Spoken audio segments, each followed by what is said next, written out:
Hello friends, welcome to my true study by Diksha Singh. उम्मीद करती हूँ आप सभी स्वस्थ होंगे और बेहतरीन होंगे। फ्रेंड, आज की इस क्लास में आपके सामने संविधान के कुछ वो महत्वपूर्ण प्रश्नों को बताने जा रही हूँ जो महत्वपूर्ण संविधान संशोधन के तहत किए गए हैं।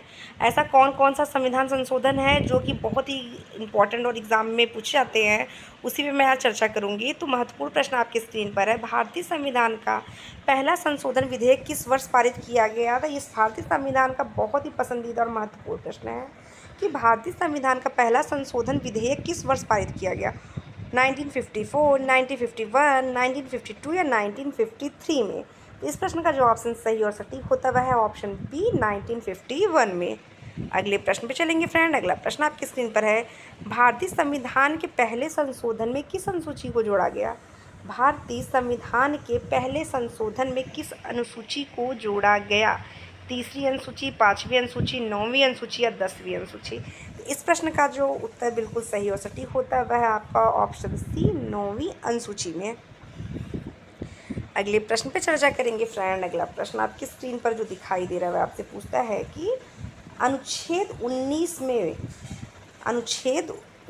में भारत के संविधान के किस संशोधन के समान रूप से भारत के संविधान के किस संशोधन ने समान रूप से जमींदारी उन्मूलन कानून और विशेष रूप से कुछ निर्दिष्ट राज्य अधिनियमों की संवैधानिक वैधता को पूरी तरह से सुरक्षित करने का प्रावधान शामिल किया है? जमींदारी उन्मूलन कानूनों के विशेष रूप से कुछ निर्दिष्ट राज्य के अधिनियमों की संवैधानिक वैधता को पूरी तरह से सुरक्षित करने का प्रावधान किया गया पहले संविधान संशोधन में, तीसरे संविधान संशोधन, चौथे या दूसरे? तो अनुच्छेद 19 में जमींदारी की अगर बात करें तो यह किया गया आपके पहले संविधान संशोधन में। ऑप्शन ए यहाँ पे बिल्कुल सही होता है। नेक्स्ट, भारतीय संविधान का कौन सा भाग संविधान संशोधन से संबंधित है? भारतीय संविधान का कौन सा भाग संविधान संशोधन से संबंधित है? भाग 25, भाग 8, भाग 10 या भाग 20? तो भारतीय संविधान का कौन सा भाग संविधान संशोधन से संबंधित है? तो भाग 20। नेक्स्ट प्रश्न आपकी स्क्रीन पर है। भारत के संविधान में कौन सा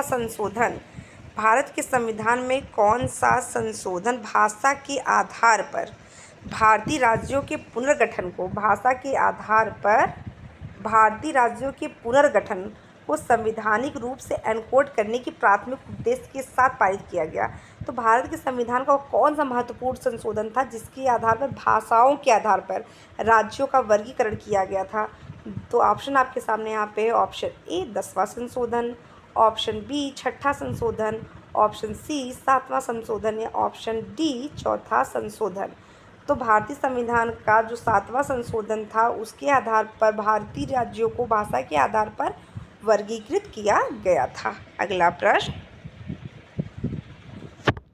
निम्नलिखित में से किस संविधान संशोधन ने भारत संघ में दादरा और नगर हवेली को केंद्र शासित प्रदेश के रूप में शामिल किया?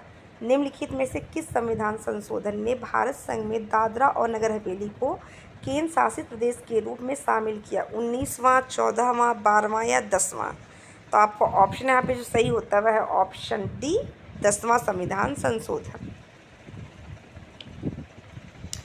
भारत के संविधान के किस संशोधन ने गोवा, दमन और दीव को संविधान की पहली अनुसूची संशोधन करके भारत के 8वें केंद्र शासित के रूप में शामिल किया गया? देखिए, बहुत ही महत्वपूर्ण ये संविधान संशोधन का बहुत ही महत्वपूर्ण, बहुत पेचीदा प्रश्न है कि भारत के संविधान किस संशोधन ने गोवा, दमन, द्वीप को संविधान की पहली अनुसूची संशोधन करके भारत के 8वें केंद्र शासित प्रदेश के रूप में शामिल किया गया? तो वह संविधान संशोधन था 13वां संविधान संशोधन, 20वां संविधान संशोधन, 12वां संविधान संशोधन या 18वां संविधान संशोधन? तो इस प्रश्न का जो ऑप्शन है वह है ऑप्शन सी, 12वां संविधान संशोधन। अगला प्रश्न, भारत के संविधान के किस संशोधन के द्वारा नागालैंड को राज्य का दर्जा दिया गया? भारत के संविधान के किस संशोधन के द्वारा नागालैंड को राज्य का दर्जा दिया गया था? 12वां संशोधन, 13वां संशोधन, 14वां संशोधन, 36वां संशोधन? तो नागालैंड की अगर बात करें तो वह था आपका ऑप्शन 13वां संविधान संशोधन। नेक्स्ट प्रश्न, किस संविधान संशोधन अधिनियम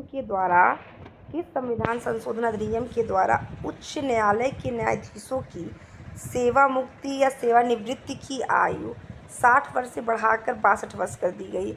उच्च न्यायालय का मतलब होता है हाई कोर्ट। तो किस संविधान संशोधन अधिनियम के द्वारा उच्च न्यायालय के न्यायाधीशों की सेवा मुक्ति की आयु 60 वर्ष से बढ़ाकर 62 वर्ष कर दी गई? 11वां संविधान संशोधन, 15वां संविधान संशोधन, 12वां संविधान संशोधन या आपका है 19वां संविधान संशोधन? तो इस प्रश्न का जो ऑप्शन सही और सटीक होता है वह है आपका ऑप्शन बी, 15वां संविधान संशोधन। नेक्स्ट प्रश्न, भारत के संविधान के किस संशोधन ने घोषित किया गया है कि संसद के अनुच्छेद 368 के तहत किसी भी मौलिक अधिकार को कम करने या छीनने की शक्ति,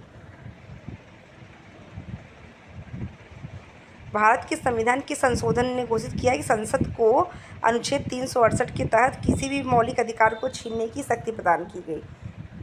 तो 23वां संविधान संशोधन, 20वां संविधान संशोधन, 24वां संविधान संशोधन, 28वां संविधान संशोधन? इस प्रश्न का जो ऑप्शन सही होता है वह है आपका ऑप्शन सी, 24वां संविधान संशोधन।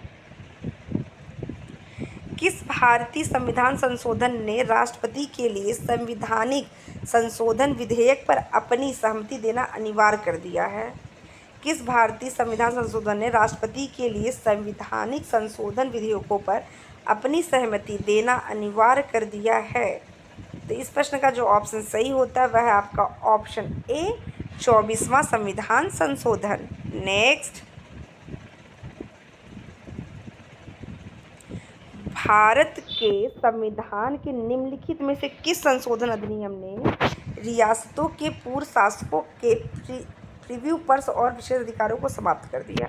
भारत के संविधान के निम्नलिखित में किस संशोधन ने अधिनियम ने रियासतों के पूर्व शासकों के प्रीव्यू पर्स और विशेष अधिकारों को समाप्त कर दिया? तो 25वां संविधान संशोधन अधिनियम 1971 के तहत, 26वां संविधान संशोधन अधिनियम 1971 के तहत, 28वां संविधान संशोधन अधिनियम 1972 के तहत या 27वां संविधान संशोधन अधिनियम 1971 के तहत? तो इस प्रश्न का जो ऑप्शन सही और सटीक होता है वह है आपका ऑप्शन बी, 26वां संविधान संशोधन के तहत। नेक्स्ट,